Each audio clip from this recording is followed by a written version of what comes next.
Y'all, when I tell you Nicole pissed me off so bad, Nicole pissed me off so bad during these first four episodes. I don't know what to do. I don't know what to say, but y'all know we're about to talk about it. We are back today to talk Love is Blind.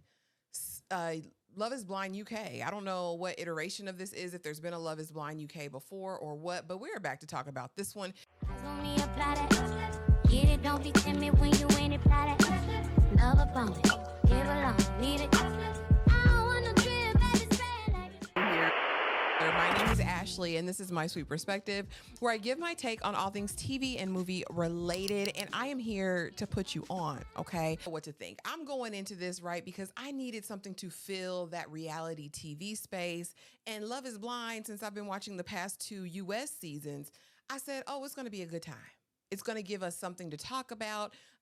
So yeah, y'all, if you enjoyed this video as we get through it, please be sure to subscribe. We just hit 4K. Thank y'all, everybody who's come through to support, to join the community, to become a sweet pea. I love that for us. But y'all, let's get into it. So first episode, this is all about meeting the people. Now, when I say that there was some chocolatey goodness that arrived in the building that we did not get to experience, and I don't know how I feel about it. That's my biggest qualm, I would say, with the Love is Blind franchise. And that is the idea that we have all of these singles and we only meet a handful of them. I need them to give us like an outtakes situation where we can see the couples that never were. You know what I mean? Give us a spinoff of that. I think that would be highly, highly entertaining, y'all. But let's get right into this. We are starting with Freddie, 32, funeral director. Freddie's fine as wine. That's a good looking man. Okay. He got the cute little accent. I was here for every second of that, baby. He says he's in the gym twice a day. Funny. He has a brother with Down syndrome he's basically committed to, if anything ever were to happen to his parents, he's taking his brother. And I love that. You know what I mean? And so he was told by a medium 5 years ago that he was going to marry a woman with the first letter of her name as a C. Enter Catherine, a dental nurse who thinks she's hot stuff, who thinks she's Sharon Stone, but it wasn't giving Sharon Stone for me. She likes Freddie, okay? And she says she is, she's sick of being judged from her body because her body is banging, according to her. She's in the gym twice a day as well, okay? She's liking him, but then enter Ollie. Ollie thinks he looks like Craig David. Now, I will say present day Craig David, they do favor. And I don't know what Ollie looked like when he was younger. He's only 33, but he looked like Craig David at 50 or however old Craig David is. Again, good looking guy, but he gave me F-boy vibes immediately. And after finishing this, y'all, I don't know if it's true or not, but we're going to get to it. And so Catherine is like, all right, I like Ollie, but I want to keep Freddie on the back burner, but I really like Ollie. You could tell what Catherine liked. You could tell. Okay. And so she's laying on the full court pressure with him. She's keeping Freddie, pacified, but also letting Ollie know it could be whatever. Okay. He is a heavy flirt. He trains daily for boxing. And she says his voice turns her on. It makes her tingle. It tweaks her melons. It releases, the flow. Okay. For her. And so then we meet Demi.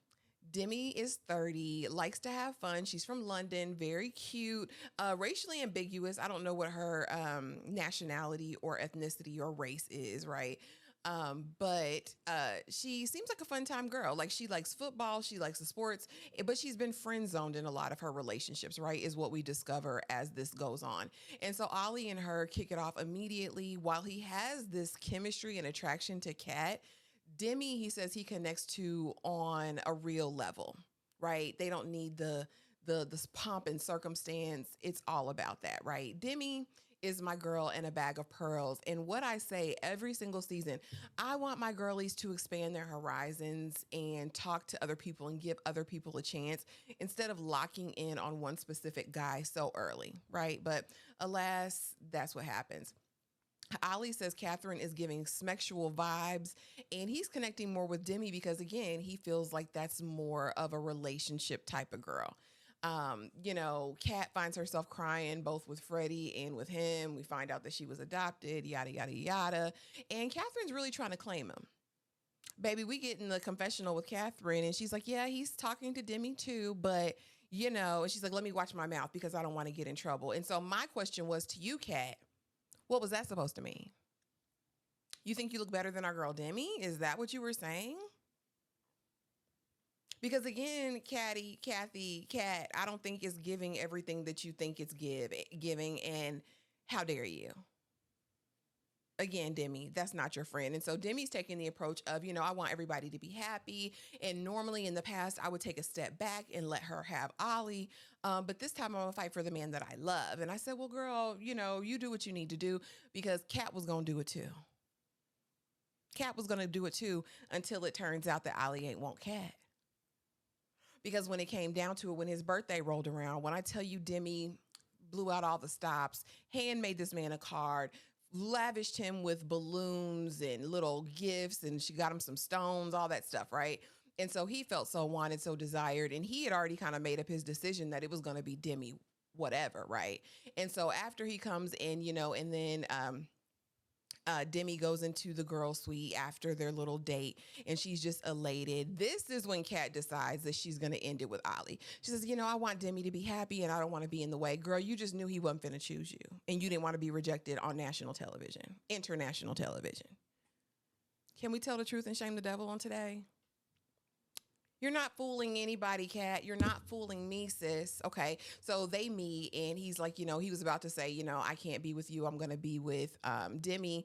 But of course, she beats him to it and says, you know what? I'm just going to give it to you. And he's like, you're such a good person. She's not. I promise you. My discernment don't lead me wrong, which is what I need from these other gals, to have discernment and listen to it. Listen to your knower. You know what I'm saying? Listen to that. It's very seldomly going to lead you wrong. All right. Okay. But anyway, let's get into the next couple. We have Sabrina, honey. Sabrina and Steven. Steven owns a CrossFit gym. He said he lives in a man's world. He was raised in a house full of boys. He went to an all boys school. He's big into meditation and gratitude journaling, and he meets Sabrina. Sabrina misses her Gigi, honey. Her granny just passed away not too long ago, but she's spontaneous. She also is into meditation and gratitude journals. She wants to add value, and she likes him. And so immediately you can tell that these two are for each other. Okay. I don't think he saw anybody else because when he set his eyes on her, his ears on her, he knew she was it. Okay. They're connecting on all cylinders. They have a good first couple of dates, but then I think by the third or fourth date, he's like, he want a family. And she said, I don't want no kids. I don't need kids, is what she said, to validate me or to satisfy my life or to make me happy. And he's like, well, dang, that could be a deal breaker. And so then we spend this little in between time trying to figure out if this is going to work or not. And finally she says, you know what? I am open to surrogacy, to adoption. We can talk it then. And he's fine with that. And let me tell you about Steven. Steven is a man. Steven is a big, fine man. That's a good looking man. And he loves her down. You know what I mean? And I really liked that. Again, he proposes and she is like, I really appreciate you saying all this, but, and I was like, Sabrina, don't piss me off. Don't piss me off. Let's not do this for the dramatics. Okay. But she did it for the dramatics. But ultimately she says yes, because he's him, baby. And when they meet, yeah, it's special. It's special. It's special. You could tell the instant connection. She said, you were giving bald energy. He said, you want me to shave my head? She said, no. He's a, like I said, he's a big, fine man. He's a big, fine man. Won't he back that thing up? I really, really, really like Steven. Sabrina, I can kind of take or leave Sabrina, but I like them together. Like I find no faults in them. Okay. Next, we kind of get a glimpse of Big Aaron. Big melanated Aaron, honey. He's fine. He's a restaurateur, but that's all we got from him. We didn't get to see none of his dates, and I'm salty about it. Next, we see Sam, who is a walking red flag. From the moment this man opened his mouth, I knew he was going to be problematic, super insecure. We don't need to know out the bat that you didn't had a nose job, got abs chiseled in, went to the gym, got hair. Like, we don't need to know all that. Who cares? Okay. But he wants his best friend. He just wants a woman to woman. Honestly, Sam just wants somebody to choose him. It didn't matter who it was. He wanted to be on the show. He wanted to be chose. He said he wanted kids, wants a best friend. And my question was to him, you did all this work on your external to try to make you look better, which to each their own, okay? But did you go to therapy, Buki? Because you're just going to bleed over everybody, and it's ridiculous. And I hated that for all of the women that he encountered. I feel like he was a waste of time on the show, okay? You know, and again, I was like, don't you sit up there and cry. And then gonna ask the girl, do you stroke your man? What does that mean? What does that mean? And so he immediately starts talking to Nicole, who pisses me off, which we'll discuss later, and Jasmine, okay? He is pouring all his time and attention on Jasmine. He feels like she's the one. He knows she's the one. But Jasmine took heed to her discernment. Jasmine said something ain't right.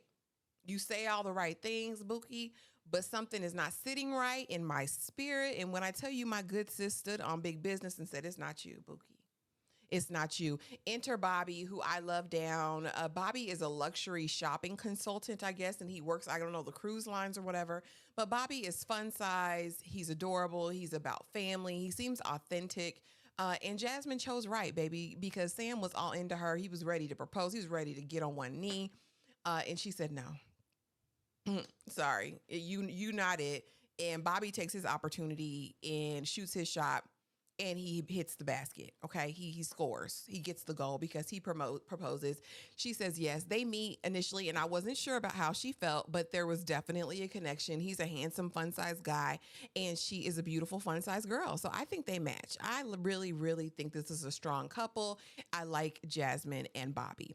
So now that Jasmine done brutally rebuffed Sam, he's ready now to throw it all at Nicole's feet and tell her that she's the only one for him. He thinks he loves her down. He wants all the things. Enter Benaiah. I like him. I liked Benaiah and his hippiness. Like, he looks like he wears some Birkenstocks. I love that for us. And I loved it for her, but she didn't love it for herself.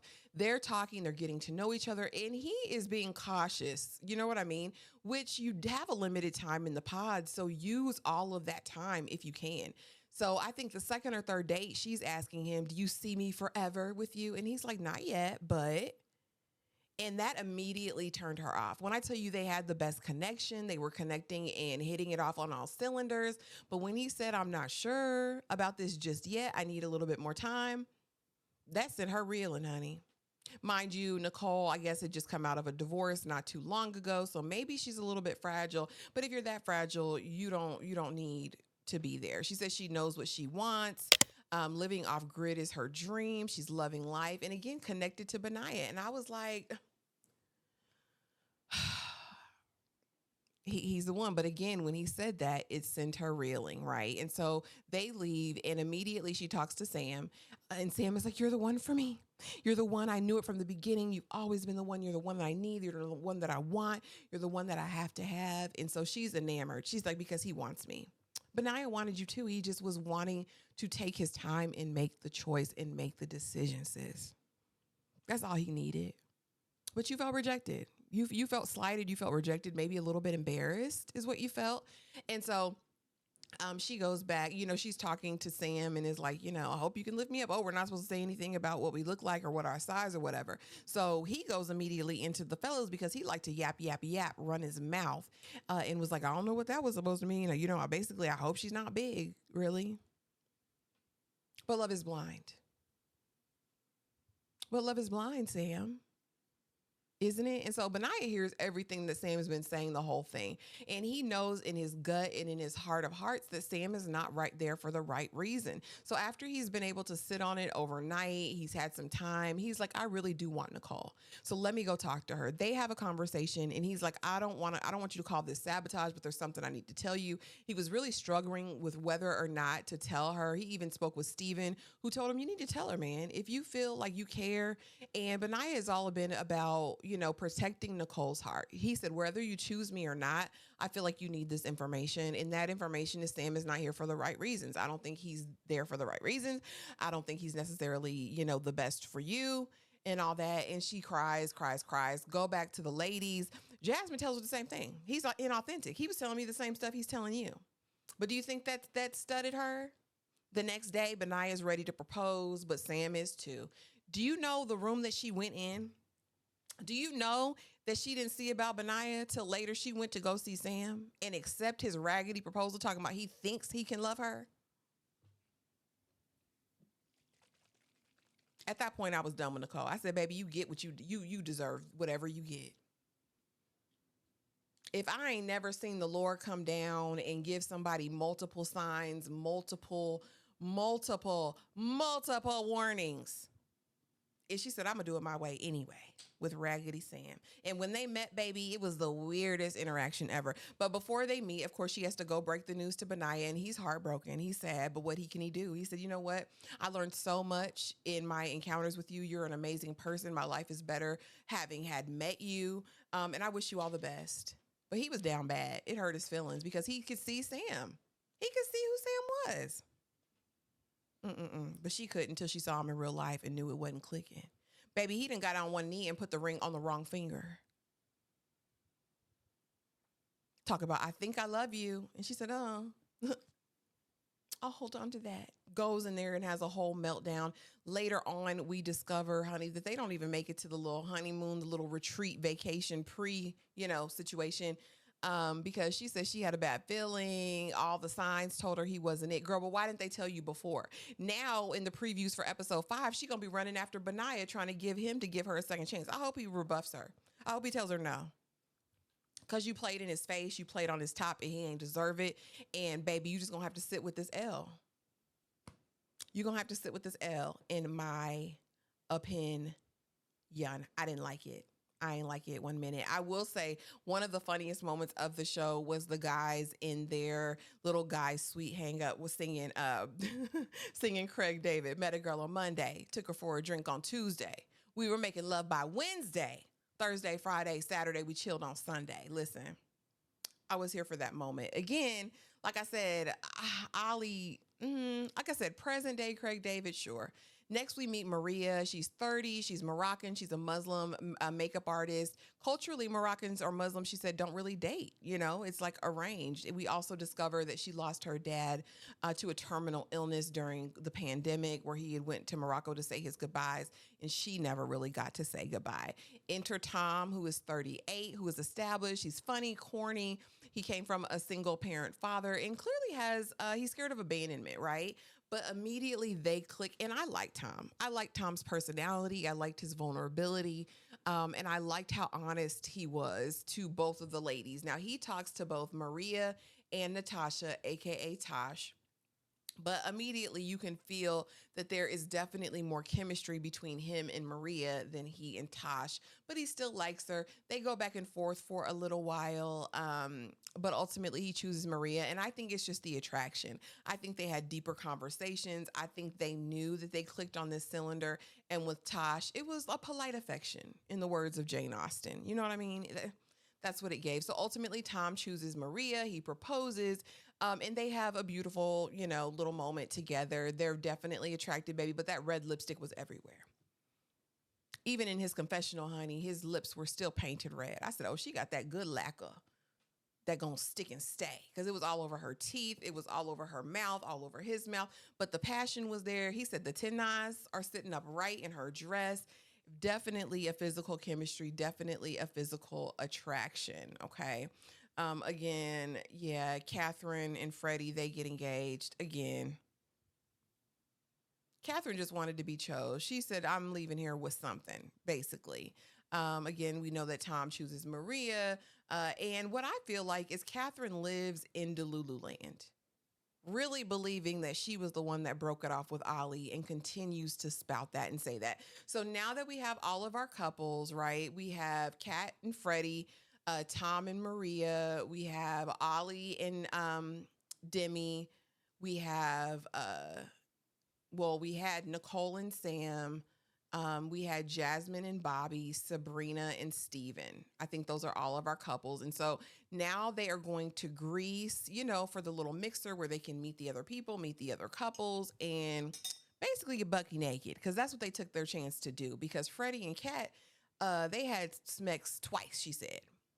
And it was good. Look at him. And Freddie, fine, honey. But Freddie, she don't want you. I really wish you would have chose better.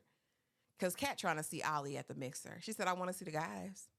I don't know if I want to see the girls, but I want to see the guys. And I'm like, you so disrespectful, cat. And Ollie better act like he got some sense. I don't think he is based on the previews, but he better not be wonderstruck. It'll piss me off real bad. Because Demi, the whole time, is basically scared that he's not going to be attracted to her because she's a little bit thicky. But he says immediately when he sees her, she's beautiful. He loves her body. He loves that nya nya in the back. Okay. But my thing is, it was kind of giving Clay, if you remember the last season, where he was telling, oh girl, that she was beautiful, she was this, she was that all the time. You're so fine, you look so good. It was like he was trying to convince himself. And so I did worry about that. They said their night together was PG, nothing popped off at all. Sabrina and Steven, they're enamored of each other. Tom and Maria, we know that they have fun. Bobby and Jasmine, they have in the times of their lives, right? So I'm excited to see what we're going to see next episode on August 14th. We get the next set of episodes. That's when they're all going to meet each other. They're going to live together for a while, and we're going to see how this pans out. But y'all, Love is Blind never steers me wrong. It's always going to be entertaining. Always going to be something to talk about. Drop it in the comments below. Let me know what you thought of this season. We are going live tomorrow night, okay? 7:15 on Thursday, August 8th, 7:15 Eastern Standard Time, okay? So be there or be square because we are going to get into it, me and the ladies, maybe a special guest. Okay. So again, if you like this video, please be sure to like, comment, and subscribe. Let me know what you thought of these couples. Child, let me know what you thought of Nicole. Because again, she pissed me off. And Benaya better not pick her back up.